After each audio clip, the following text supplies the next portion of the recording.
อ่ะสบายดีทุกคนเนาะมื้อนี้เฮากะเป็นเวลาเกือบ20:00แล้วทุกคนเนาะเฮาก็เดินป่ามาคนเดียวแล้วก็มากางเต็นท์มื้อนี้เฮาสินอนเต็นท์แล้วนอนริมแม่น้ำเลยแค่แม่น้ำนี่ทุกคนเนาะนี่แม่น้ำนี่ใสข้างๆนี่ก็ใสใสแห้งทุกคนเนาะน้ำโคตรใสเห็นหินเฮาก็สิมานอนบ่ฮู้ว่าสิเป็นอะไรเนาะคืนนี้เนาะเฮาก็สิกางเต็นท์หม้องนี้แหละเฮาแนมเบิ่งได้เบิ่งสถานที่แล้วมันก็เพียงอยู่เนาะทุกคนเนาะโอ้โหสิเป็นจังไดเนาะคืนนี้ที่ประสบการณ์ยังแน่ฝากมาเบิ่งฝากมาติดตามนำกันเนาะทุกคนเนาะว่าคืนนี้เฮาต้อง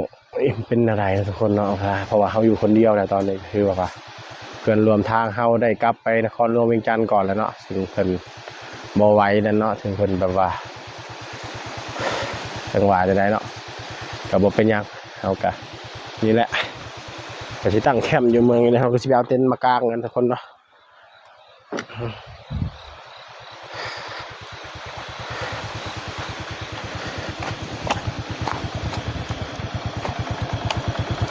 ให้ค่อยขึ้นเลย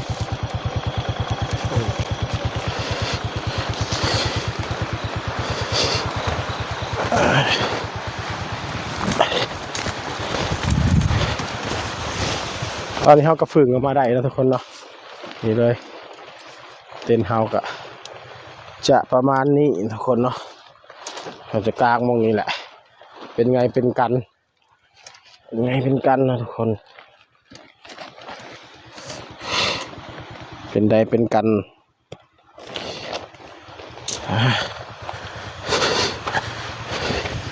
ไปแต่มันกางง่ายทุกคนเนาะตอนนี้เราก็ได้อยู่ประมาณ3 แจแล้วตอนนี้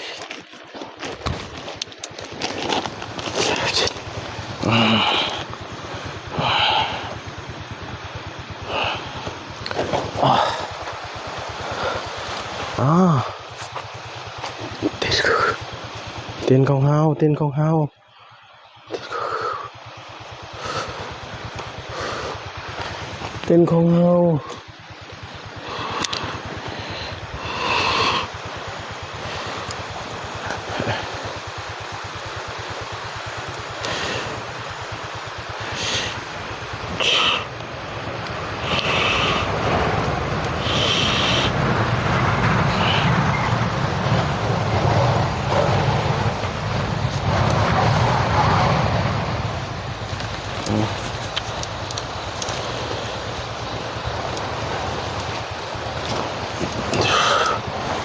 กลางเต้นก็ยากเติมหนึ่งทุกคนเนาะบริเวณของง่ายเด้อคนเลยชิมาผจญภัยคิดให้ดีเนาะ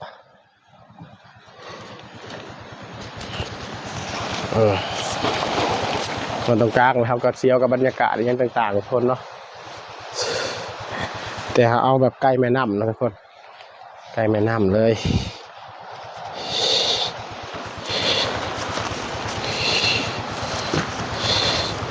เอาสถานที่ใกล้แม่น้ำไว้ก่อนเนาะ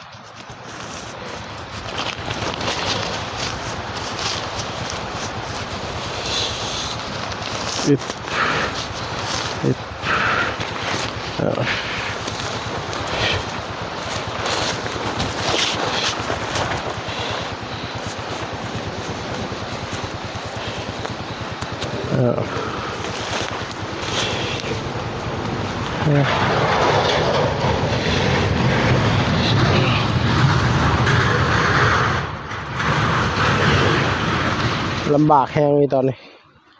ขอต่อกระลุดบาดเลย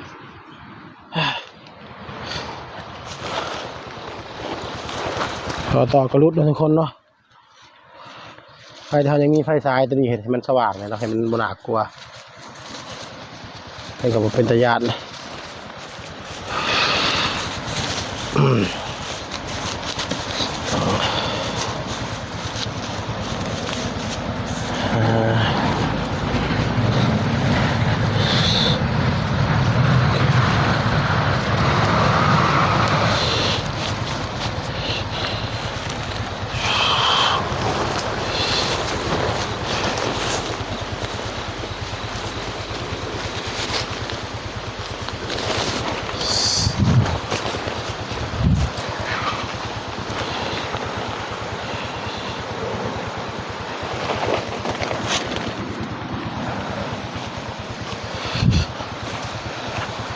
ไก่สำเร็จแล้วบัดนี้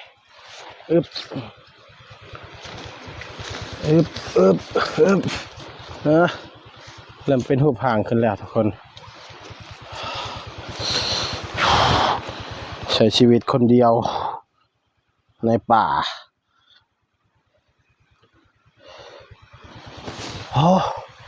คอยกางเต้นเรียบร้อยทุกคนเลยตอนนี้เพียงแค่ตั้งให้ถึงมุมก่อนมุมองศาแล้วก็มัดอันนี้ไว้ข้างบนติดข้างบนนำ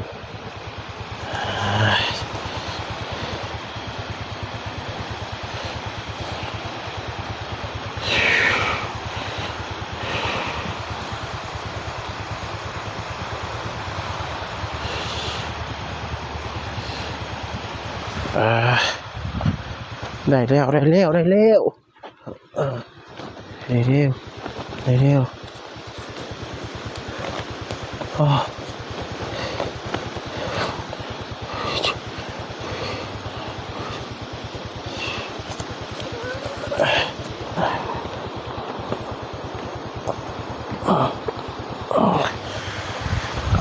ทุกคนกางเต้นสำเร็จแล้วตอนนี้เนาะ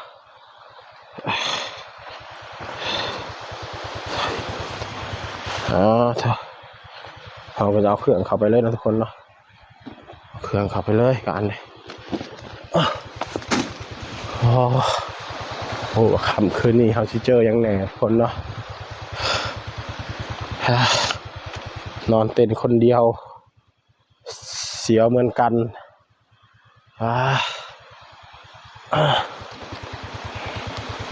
ตอนนี้เวลาเป็น2 ทุ่มเกือบ3 ทุ่มแล้วทุกคนเนาะเขาเดินทาง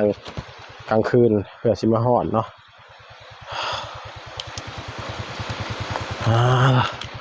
ไปเอาไปส่องบนสถานที่ที่เขาตั้งแคมป์กันนี่อันนี้เป็นแหล่งน้ำทุกคนเนาะแหล่งน้ำแบบใสๆเลยใสๆเลยเนาะอันนี้คือเป็นแหล่งน้ำใสๆเลยแล้วก็มีต้นไม้อันนี้ก็สถานที่ตั้งเต้นท์เฮาเนาะข้างเราเนี่ยก็จะเป็นภูผาป่าดงอย่างต่างๆกับภูคือกันเนาะ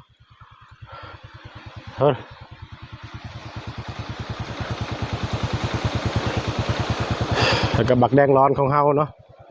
แล้วก็ผมพื้นหนึ่งของเฮาตอนนี้เราจะเอาผมไปทุกคนเนาะผมของเฮา1 พื้น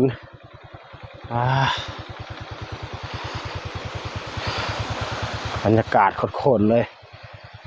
ทางกองก่อนให้พี่น้องได้เบิ่งกันนี่คือบรรยากาศของการตั้งแคมป์ของเราทุกคนเนาะแคมป์ก็จะประมาณนี้เนาะเราจะได้ไปห่มพื้นหนึ่งเข้าไป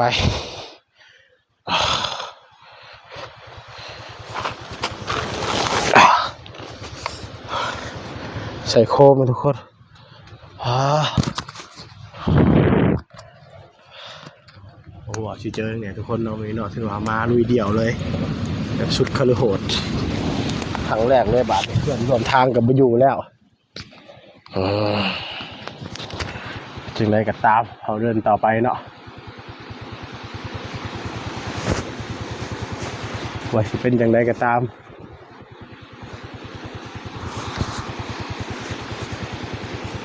ลุยต่อทุกคนนะจักแซงอีกยังนะดูว่าไกลๆเลยแซงอีกยังนี้ผ่านไปเนาะ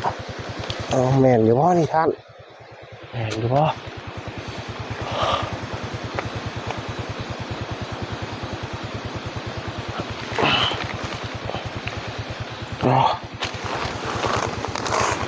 แซงอีกยังบานนี่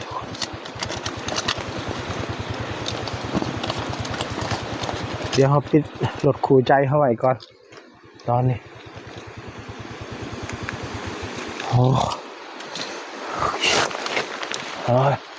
แสงเอียงก็เมื่อกี้นี่แสงเอียงเลยอยู่รอดว่าปลอดภัยบางคนมันนี่ดูจังไรมันแน่ใจเด้อเลยเด้อ เราสิปลอดภัยได้สิเป็นจังไดวะวังเวงแต่ก็บ่มีทางเลือกแล้วเนาะตอนนี้บ่มีทางเลือกแล้วก็ถือว่ามาสุดๆแล้วเนาะทุกคนเนาะพยายามเดินทางออกจากภูจากผาจากหยังมันบ่วิดจะเขือเนาะทุกคนเนาะซึ่งบ้านเฮาก็บ่เป็นจังซี่เนาะทุกคนเนาะก็มื้อนี้ก็บ่ได้อาบน้ำอาบหยังเนาะมาแล้วก็นอนเลยแหละเพราะว่ามานอนเลยบัดนี้เนาะที่นอนที่มูลเฮาก็สิประมาณนี้ทุกคนเนาะเฮาปิดเต็นท์เขาแล้วมันอาจจะบ่มีหยังทุกคนเนาะอยู่ในเต็นท์นะฮะอย่างของเฮามันก็อบอุ่นนอนมุนเสือผ้าอันนี้เอาเป็นที่มูลที่นอนของเฮาเนาะทุกคนเนาะเฮาบ่ได้มีเสือเด้อเฮาบ่ได้มีเสือทุกคนเฮามีแต่เต็นท์แบบนี้เลยส่วนเสือเฮาบ่ได้เอามาแต่เอาผ้าห่มพื้นหนึ่งเนาะนอนก็สิประมาณนี้แหละโป๊อย่างเดือดมีทั้งขับรถขับยังสุดโหดเลย